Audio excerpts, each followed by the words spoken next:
On the surface, the Winkler family appeared to have everything: a respected minister, a devoted wife, 3 young daughters, a quiet home in a small Tennessee town where everyone seemed to know, and trust the local pastor. But on the morning of March 22, 2006, that image was shattered.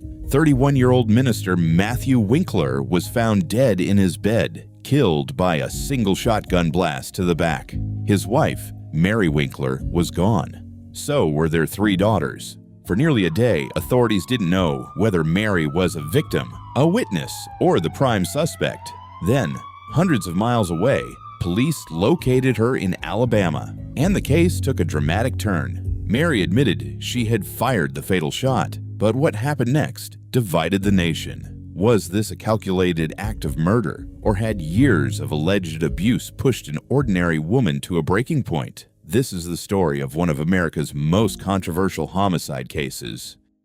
Matthew Winkler served as the minister of the 4th Street Church of Christ in the small town of Selmer, Tennessee. To members of the congregation, he was dedicated, hard-working, and deeply involved in the community. Mary Winkler appeared equally devoted. She cared for their 3 daughters and was often described as quiet, friendly, and supportive of her husband's ministry. From the outside, the family looked almost picture-perfect, but appearances don't always reveal what happens behind closed doors. Years later, during the trial, Mary testified that their marriage was far different from what outsiders believed. She alleged that Matthew was controlling, emotionally abusive, physically abusive, and sexually abusive. According to her testimony, he constantly criticized her, controlled the family's finances, and pressured her into humiliating situations. Those allegations became one of the most disputed parts of the case. Some people believed Mary had finally revealed years of hidden abuse.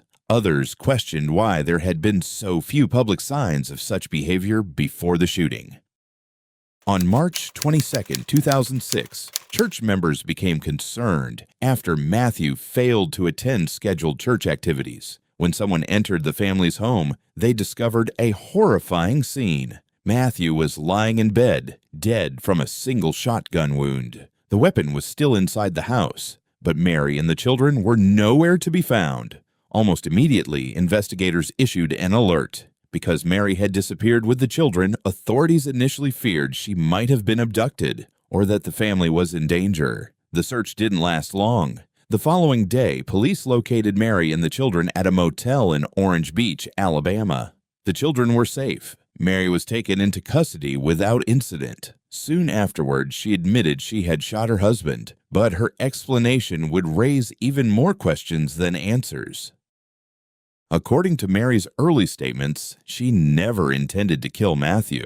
She claimed she had picked up the shotgun while frightened during an argument and believed it would only scare him. She later testified that she didn't fully understand how the shotgun operated and that it discharged unexpectedly. Investigators, however, had to determine whether that explanation matched the physical evidence. Matthew had been shot while lying in bed. There were no signs of forced entry. No evidence suggested an outside intruder. As investigators examined the scene, attention shifted almost entirely toward understanding what had happened inside the marriage. Friends, relatives, and church members described the couple in very different ways. Some portrayed Matthew as kind and respected. Others recalled moments suggesting tension within the relationship. Financial records also became part of the investigation. Evidence presented during the trial indicated the couple faced financial difficulties. Despite Matthew's position as a minister, prosecutors argued that Mary's actions after the shooting, leaving Tennessee with the children instead of calling emergency services, were inconsistent with an accidental shooting.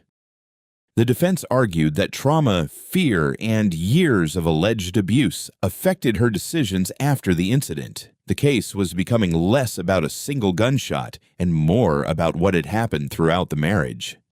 When the trial began in 2007, it quickly attracted national attention. The prosecution argued that Mary intentionally killed her husband. They maintained that the evidence did not support her explanation of an accidental discharge and emphasized that she left the state after the shooting. The defense presented a very different picture. Mary testified in detail about what she described as years of abuse. She claimed Matthew frequently controlled every aspect of her life, from finances to daily decisions. She also described incidents of emotional humiliation and alleged sexual coercion. Defense attorneys argued that these experiences left her emotionally overwhelmed and deeply fearful. The prosecution challenged many of those claims, arguing that there was limited independent evidence supporting the allegations and questioning inconsistencies in Mary's statements. Jurors were left with two sharply different narratives. One portrayed Matthew as a respected minister whose life ended in a deliberate act of violence. The other portrayed Mary as a woman trapped in an abusive relationship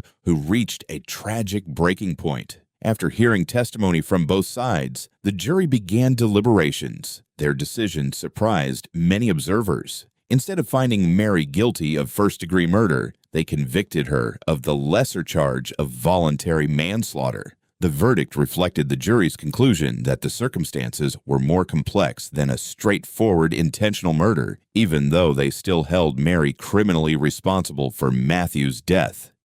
Mary Winkler received a sentence that generated widespread debate. She was ordered to serve 210 days in jail, with credit for time already served, followed by probation and treatment. To some, the punishment seemed far too lenient for taking another person's life. Others believed the sentence reflected the complicated circumstances presented during the trial. The couple's 3 daughters eventually went to live with Matthew's parents. Over the years, the case has remained a topic of discussion among legal experts, journalists, and true crime audiences. Much of that debate centers on questions that may never have definitive answers. Were Mary's allegations of abuse an accurate picture of life inside the marriage? Or did the evidence fail to fully support those claims? Because many of the alleged incidents occurred in private, some questions remain impossible to answer with certainty.